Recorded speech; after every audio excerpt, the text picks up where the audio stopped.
Hello, പെട്ടെന്ന് നമുക്കൊരു chicken recipe ഉണ്ടാക്കിയാലോ? അപ്പോൾ അതിന് വേണ്ടിയുള്ള ഇൻഗ്രീഡിയൻസ് എന്താണെന്ന് നോക്കാം. ടൊമാറ്റോ സോസ് ഞാൻ കുറച്ചെടുത്ത് വെച്ചിട്ടുണ്ട്. ഉണക്കമുളക് ഇടിച്ചത്, 4-5 വെളുത്തുള്ളി വട്ടത്തെ അരിഞ്ഞതും, പിന്നെ ഒരു പച്ചമുളക്, ഞാനിവിടെ ഒരു പച്ചമുളകാണ് എടുക്കുന്നത്, ഒരു പച്ചമുളക് വട്ടത്തെ അരിഞ്ഞതും. ഇത്രയാണ് ഇതിന് വേണ്ടിയുള്ള ഇൻഗ്രീഡിയൻസ്. ഞാൻ 1 മണിക്കൂർ മുമ്പേ 1 കിലോ ചിക്കൻ ചെറുതായിട്ട് അരിഞ്ഞ് ഉപ്പ്, മുളക് പൊടി, മഞ്ഞൾപ്പൊടി, കുരുമുളക് പൊടി, പിന്നെ ഒരു ചെറിയ കഷ്ണം നാരങ്ങ നീരും കൂടി ഇട്ട് മാഗ്നേറ്റ് ചെയ്ത് ഫ്രീസറിൽ വെച്ചിട്ടുണ്ടായിരുന്നു. അപ്പോൾ നിങ്ങൾ മേടിക്കുകയാണെങ്കിൽ ഫ്രീസറിൽ വെക്കണം എന്നില്ല, പെട്ടെന്ന് വെക്കാൻ വേണ്ടിയാണ് ഫ്രീസറിൽ വെച്ചത്. അപ്പോൾ അത്രയും മാഗ്നേറ്റ് ചെയ്ത് വെച്ചിട്ടുണ്ട്. പിന്നെ ഞാൻ ഒരു കടായി എടുത്തിട്ട് എണ്ണ നന്നായിട്ട് ചൂടാവുമ്പോൾ നമ്മൾ നേരത്തെ മാരിനേറ്റ് ചെയ്ത് വെച്ചിരിക്കുന്ന ചിക്കനും കൂടെ ഇതിലോട്ട് ആഡ് ചെയ്യാം. ഇതിൽ ഒരു തരത്തിലുള്ള ഫുഡ് കളേഴ്സ് നമ്മൾ ആഡ് ചെയ്തിട്ടില്ലേ. ഇത് എൻ്റെ വീട്ടിലുള്ള കരിവേപ്പിലയാണ്.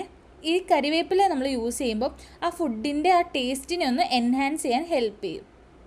ഹൈ ടു മീഡിയം ഫ്ലെയിമിൽ വെച്ചിട്ട് നമുക്ക് ഈ ചിക്കൻ എല്ലാം നന്നായിട്ട് വേവിച്ചെടുക്കണം. ചിക്കൻ്റെ 2 സൈഡും നന്നായിട്ട് വേവിക്കണേ. ഒരു ഗോൾഡൻ ബ്രൗൺ കളറാകുമ്പം നമുക്കിത് വേറൊരു പാത്രത്തിലോട്ട് മാറ്റാം. ഒരു പാൻ വെച്ചിട്ട് നമ്മൾ നേരത്തെ വറുത്ത് മാറ്റിയ എണ്ണയില്ലേ, ആ എണ്ണ തന്നെയാണ് നമ്മൾ യൂസ് ചെയ്യുന്നത്. ആ എണ്ണയിലോട്ട് വെളുത്തുള്ളിയും കൂടി ഇടാം. എന്നിട്ട് നന്നായിട്ടൊന്ന് വഴറ്റി കൊടുക്കണേ. അതിനുശേഷം നമ്മൾ വട്ടത്തി എരിഞ്ഞ ഒരു പച്ചമുളകും കൂടെ ആഡ് ചെയ്ത് കൊടുക്കാം. ഇത് കഴിഞ്ഞ് കുറച്ച് കരിവേപ്പില, കുറച്ചധികം കരിവേപ്പില എല്ലാം കൂടെ ഇട്ട് നന്നായിട്ടൊന്ന് വഴറ്റി കൊടുക്കാം.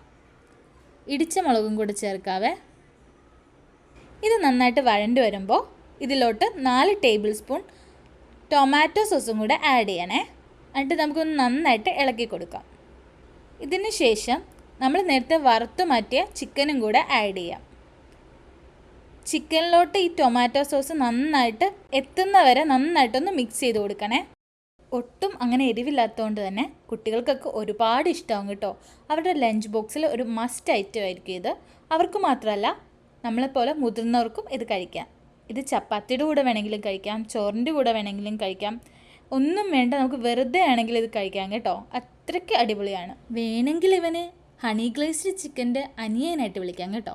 ഞാൻ ദേ ഇവിടെ കഴിക്കാൻ വേണ്ടി എടുത്തത് നെയ്ച്ചോറിൻ്റെ കൂടെയാണേ. അപ്പം അത്രേ ഉള്ളൂ. Tata bye bye.